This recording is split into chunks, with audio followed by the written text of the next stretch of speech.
What's the most impressive part of the Nuggets title run? Yeah, believe it or not to, borrow their cliche or anything, but it's the family. It's the fact that they stayed together. It's the fact that you're led by two stars. One's an absolute superstar, Nikola Jokic, who obviously had a sensational series, incredibly deserving of the NBA Finals MVP. We all knew it was his. It belonged to him. And when you average 30, 14, and 7, shooting the ball the way that he shot as effectively as he did, 58% shooting from the field, 42% from three-point range, closed out with 28 and 16. You just can't say enough about him and what he's meant to this team all year long.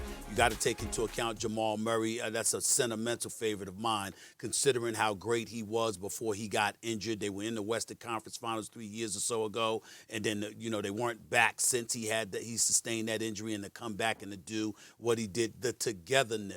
That's really, really what it comes down to, just the pieces that fit. The Aaron Gordons of the world, the Kentavious Caldwell-Popes of the world. Michael Porter Jr. showed up and played well in the closeout game last night. Bruce Brown's energy, obviously, that can't be ignored. Jeff Green, who's been in the league for a long time and one of the classiest individuals you'll ever find, and Mike Malone, obviously, who, everybody's known he's a great coach, but you never really, really talked about him. To see all of that come together, to see them stick together, to see them listen to all the bylines and the headlines and all the noise about other teams, and them to come together the way that they did, it was impressive, no doubt about it. I think it sets the stage for the future, because I think you're going to see a lot of teams, particularly with the collective bargaining. You ain't going to look like three superstars to team up and stuff like that. If you want to win, in all likelihood, the model that Denver has set through the draft and beyond, with Jokic, with Murray, with Porter Jr., etc., you're likely going to have to do that in order to have a level of sustained success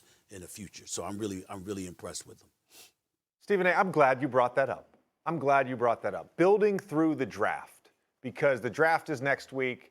I feel like the draft gets not enough attention relative to the trade deadline and free agency. But when you think about the modern dynasties, the San Antonio Spurs, the Golden State Warriors, potentially the Denver Nuggets. There's some similarities here, because those teams, their best players, they all built through the draft. And I think the most impressive part, I'm going to get to Jokic in a second and the Denver Nuggets defense. The most impressive part of this is the patience for the Denver Nuggets. 8 years of Michael Malone. They built through the draft. They gave Jamal Murray time to come back from injury. They gave Michael Porter Jr. time to come back from 3 back surgeries. They recognized the timeline is around Jokic. The timeline is around this core group of guys that are all very similar in age, and that requires patience. Think about all the coaches that have been fired this offseason because of a semifinal loss or a first-round loss.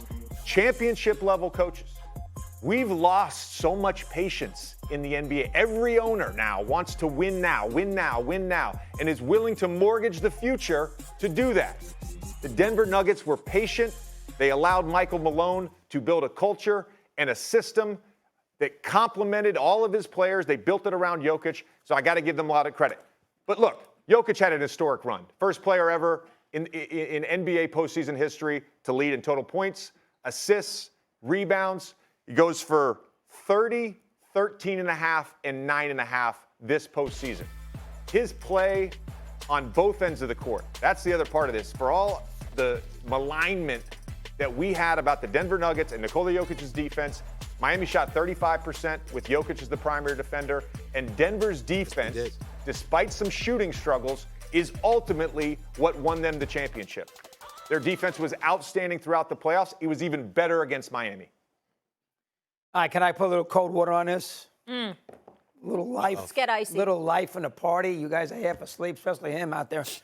The 86 Celtics would beat this team in 4 games. I mean, let's be honest. I mean, it's a nice ball club. They got a Hall of Famer. Jokic is wonderful. Murray's a very good player. They would get mauled. They would get swept. Parrish and Walton and McHale and Bird and Webb. Oh, my, forget it. But having said that, let's be honest. It's a nice ball club. From a championship level, it's a nice team. This is not an all-time great team we're watching here. I mean, this is not Durant, Curry, Draymond Green, and Thompson. This is, and believe it or not, I give you a current ball club. This is a good team. This is not an all-time team. But Jokic is an all-time player. Now, I would not put him in the Kareem, Russell, Wilt yet. Not going to go there yet. Yeah. Got to win more than one. But he's in the Elijah Wan, Moses Malone discussion right out of the gate. And we all know how great he is offensively skilled. He's in that discussion, and down the road, he's going to get in the top 3, which is pretty impressive when you want to put him with Kareem, Wilt, and Russell, who won 11 in 13 years. You know what I'm most impressed about? 2 things. A, they won 6 road games. They won a game in Minnesota, 2 in LA, 2 in Miami, and they won the game against Phoenix. Plus, they played well when they had a game to work with, and they had a game to work with in Phoenix. They won Game 6. They had some games to work with Minnesota. They won Game 5 in overtime. They had plenty of games to work with in LA. They understood the sense of urgency, and they won Game 4 on the road up 3-0. They obviously had a game to work with here. They were up 3-1. They could have lost last night easy. Twice they down by 1 with a minute left, 2 minutes to go in the game.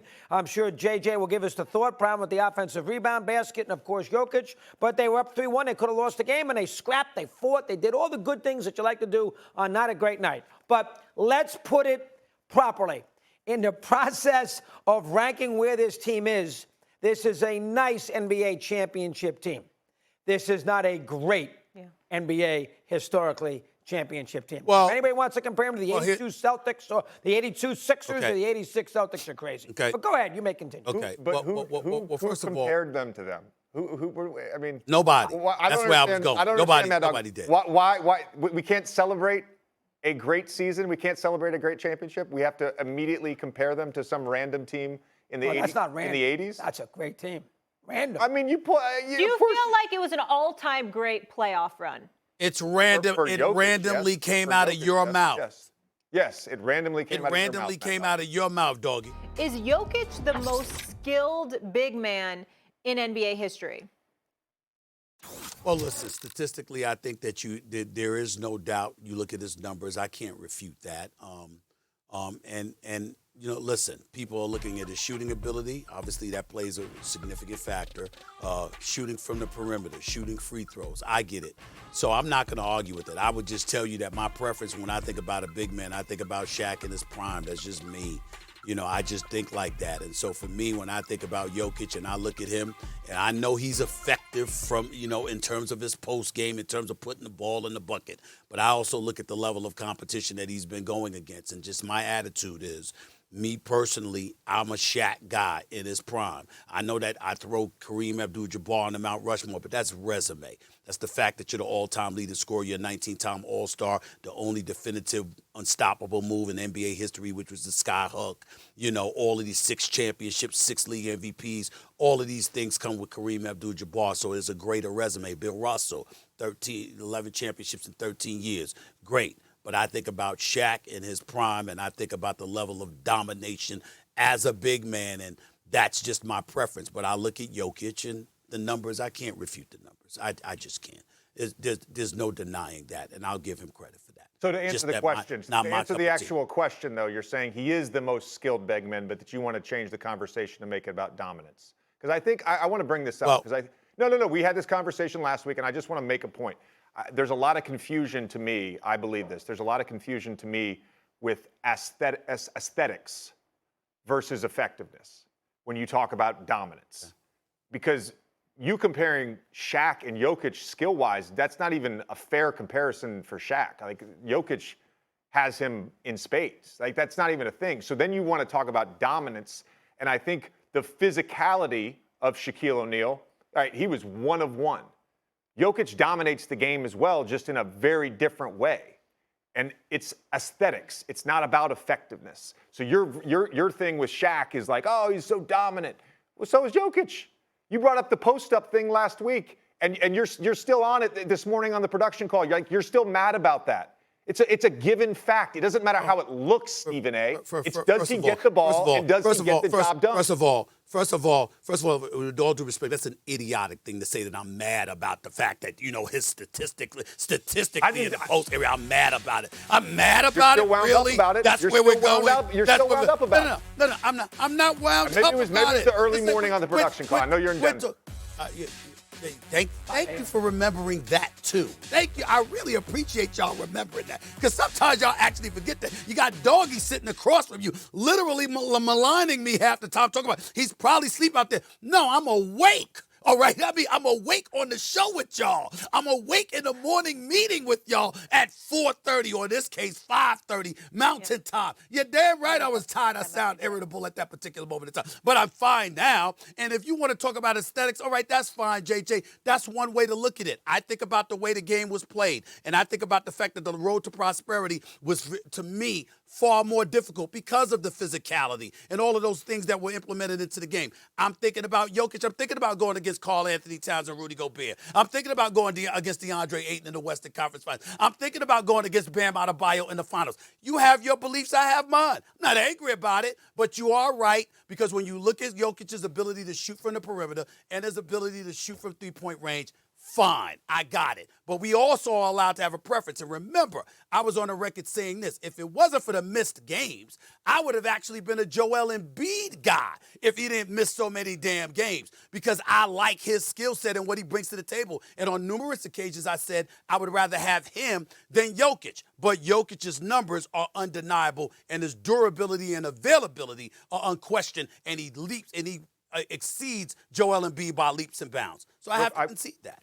Real quick, and I'll let Doggy jump in here. You talk about the road to prosperity and the road that Jokic had to go through. In 4 rounds, the guys that were guarding him had a combined 22 all-defensive selections and Defensive Player of the Year awards. Let's not act like you didn't really go through some great defenders. You gonna really go there with Okay, Jay. We'll have that argument another time. So Rudy Gobert and Rudy DeAndre, Gobert actually defended him the best out of anyone. That's where we going now? I don't give a damn what you say about Rudy Gobert. I know what we've been watching come postseason time. And his performances have left a lot to be desired. I mean, stop that, JJ. Just stop that. Come on now. The entire defensive strategy every season against the Utah Jazz, because Gobert was so dominant at the rim, the entire defensive strategy was to bring him out of the paint. That's why every team went small. True. They tried to shoot threes against him, drive him, shoot threes, because none of the rest of the Utah Jazz could guard anybody. So they had to bring him out of the paint because he was so good at the rim. Okay, we talked about this. I knew that because you said it last year. I mean, credit to you. I mean, I do listen to you, JJ. You pointed that out last year. I'm just saying to you, when you take it to I know that he's an elite defensive player, he is, but in the same breath, I mean, come on now. There's a lot of people that don't mind seeing Rudy Gobert if you can pull him 5 feet away from the basket. There's a lot of people that don't mind seeing him. That's all I'm going to say. A lot of people that wouldn't mind seeing Jim McIlvain either. Good one. The great offensive player in the center is always going to score anyway. And the statistics are crazy. He's number 1. And I love Jokic. Hold on now. He's played more playoff games. They have 4 rounds. I mean, Wilt had 2 rounds. I mean, so the idea now this is the greatest thing in the history of the postseason. The other centers, Kareem played 3 rounds. I mean, he's playing an extra 5-6 games. So that statistic, I mean, that's ridiculous. You want to make it at the NBA Finals, that's fine. But don't say postseason when in this day and age, everybody makes the postseason. Everybody gets in. They put the whole league into the post. They got playing games. They got this. They drive you crazy. So that's nuts. Put the whole league in, JJ. The whole league makes it. And the other thing is, Steven, I love you, and you're a good little host. I'll give you that. No question about it. And I'm with him on this. To compare Shaq to this guy, that's not fair. Thanks for watching ESPN on YouTube. For live streaming, sports, and premium content, subscribe to ESPN+.